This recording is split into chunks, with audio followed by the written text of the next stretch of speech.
So this is step 4. Now, step 4 is a very important step.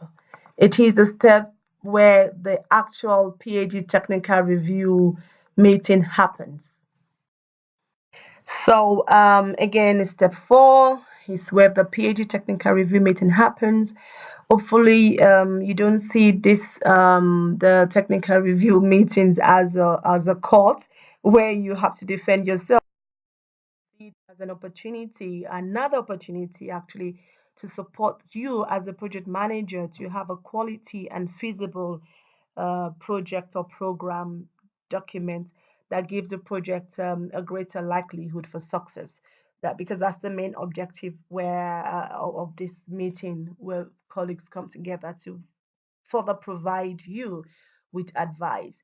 Another objective of the PhD technical review meeting is to provide assurance again that the project that is under review or the program that is under review still continues to be aligned to UN Habitat's priorities as contained in the current work program, and also that the information that you have put in the project document will be sufficient, as said before, to facilitate the monitoring of the project, the reporting of the project, and the evaluation of the project after its closure. Um, Although the PAG technical members are the main people here, other people have got roles and responsibility here. The project manager is the one to present the projects or the program to the PAG technical review meeting. But this process here, we expect that the project manager would come hand together with his or her project PMO.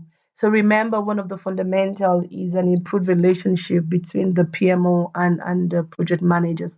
So this PAG meeting should always be attended by the project PMO along with the project manager.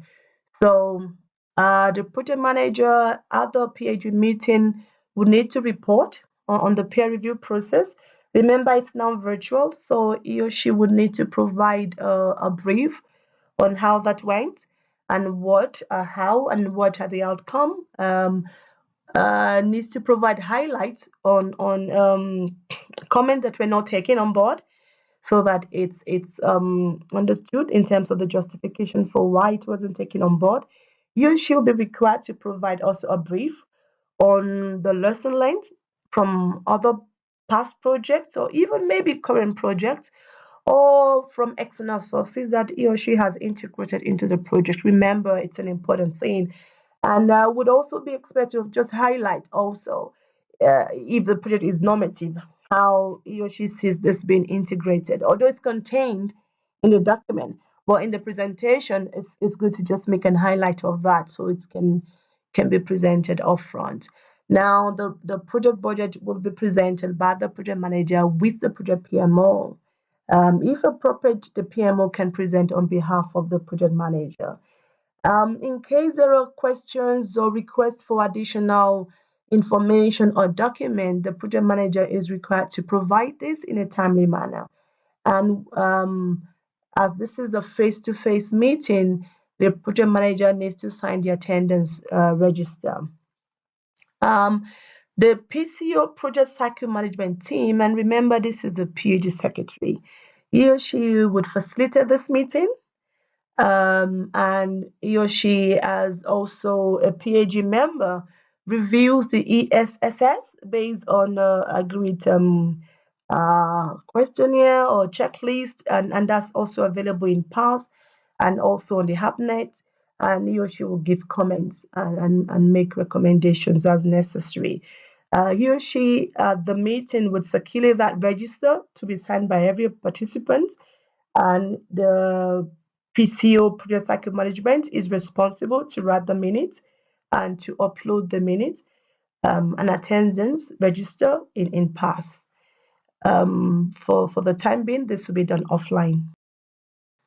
Now, the PhD technical review members, they act on behalf of the director program division, and in the case of the co-PMO, he or she acts on behalf of the director of management and operations division. And with the interest of your habitat as their priority, they would review and then make discussions and then provide objective and constructive comments in a collegial manner,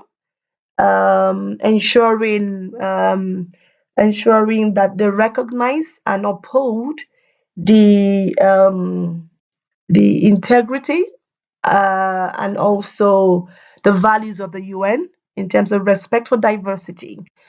The PhD technical review members also reviews the ESSS and provide comments and recommendations.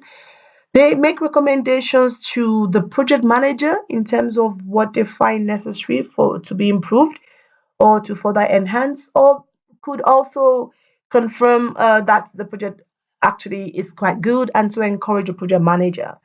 But they, at the end of the meeting, collectively make recommendation to the approving officer so that the recommendation would inform the go no go decision of the approving officer.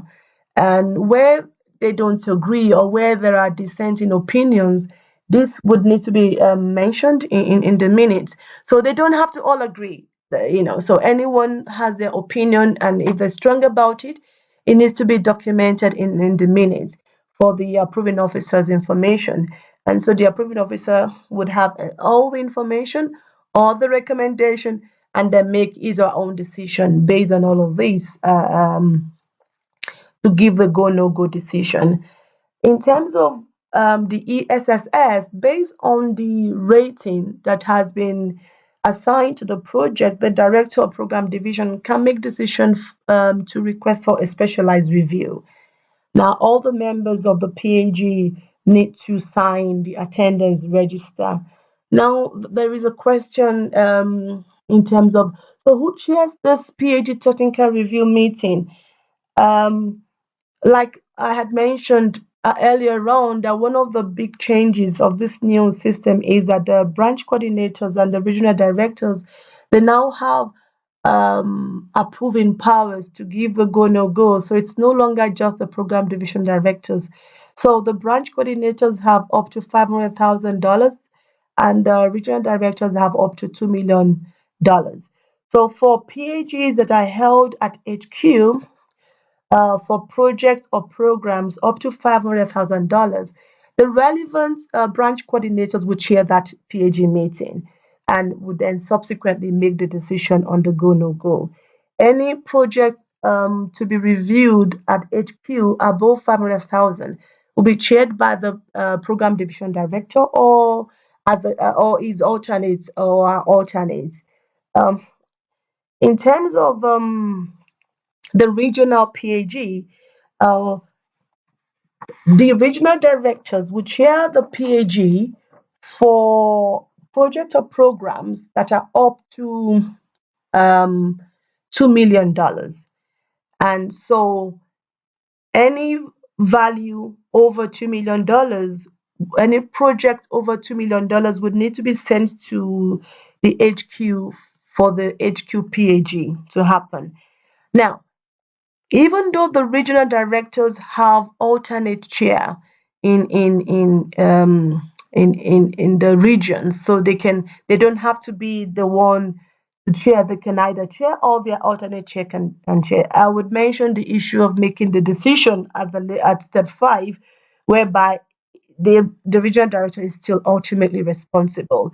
Now, just quickly going back on the branch coordinators, where the branch coordinator is unable to chair a PAG for his or her branch project or program, he or she needs to inform the project cycle management team well in advance so that such a meeting can be chaired by the director PD or his or her designated alternate. So basically, um, the PAG is chaired by the branch coordinators for his or her relevant or related branch up to 500,000. Otherwise, it is chaired by the director PD or his or her designated alternate. And for the region, up to $2 million is chaired by the regional directors at the regional PAG or the director's alternate. Anything above 2 million, it's sent for HQ PAG, and that will be chaired by the director PD, or his or our alternates. Now, in terms of timeline for this, it depends on the type of project or program. The project cycle management team is expected to send out call for the PAG technical review meeting. Like I said, this needs to be done in consultation or in agreement with the relevant approving officer and the project manager. But this needs to be done within 48 hours of receiving the project document, either in pass or offline. For project funded under program cooperation agreements such as the CEDA and the Norway, all the project can collectively be reviewed together as a bulk PCA. So you'd have all the beneficiaries attend the PAG as one together.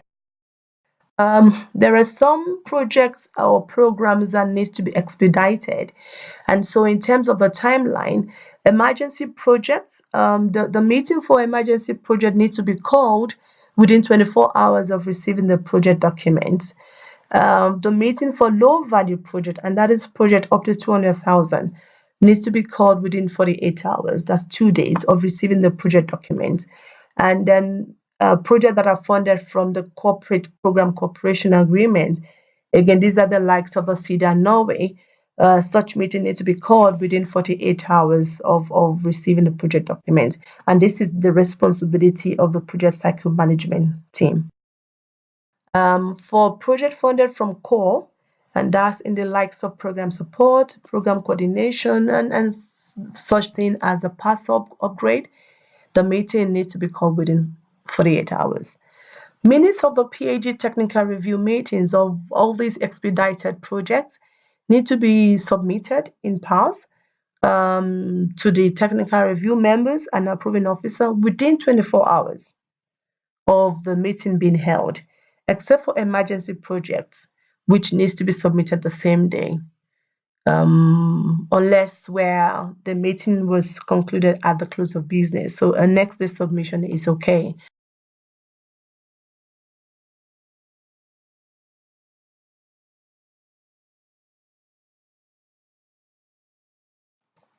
For other projects and programs, the PAG technical review meeting needs to hold within 4 to 5 days from the date of receipt of the project document by the technical review members.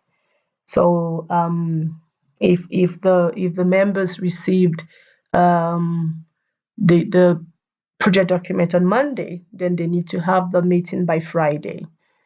The minutes of the PAG technical review meeting need to be submitted in pass to the PAG technical review within 48 hours after the meeting has been held, and this minutes needs to be uploaded in pass and including the attendance register within 42 hours of the meeting.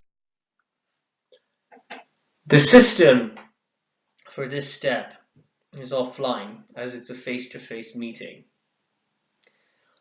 The template provided at this stage isn't a template per se. However, we have developed an updated terms of reference of the PAG technical team members and some checklists.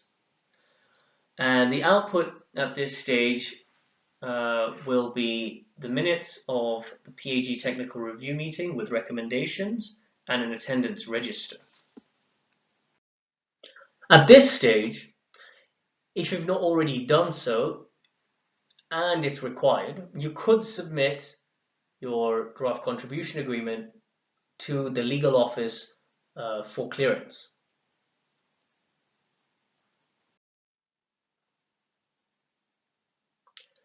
With regards to the finance and the budget portion, you could identify based on the cash flow analysis whether a loan is required and start to prepare your request. At this stage, we've identified some administrative actions that can be performed parallel that can save you significant time later. Majority of these steps currently are done after the release budget stage, which happens at the end of stage 6. So this will save you large amounts of time. You can prepare your project implementation plan here. Now, with regards to the 4 key areas that we currently use to implement projects, i.e. procurement, HR, travel, and implementing partners, we've identified a few tasks that you can perform here. With respect to procurement, you can prepare your draft requirements of goods and services that you need, and you can create unfunded shopping carts to start the solicitation process. With respect to human resources, you can draft terms of reference of consultancies, and if you're using UN Secretariat contracts to recruit, you can start an indicative level classification without any funding or post. With respect to travel, you can prepare your meeting plans. And with respect to implementing partners, agreements of cooperation, you can prepare and send out expressions of interest and review the existing agreement of cooperation templates.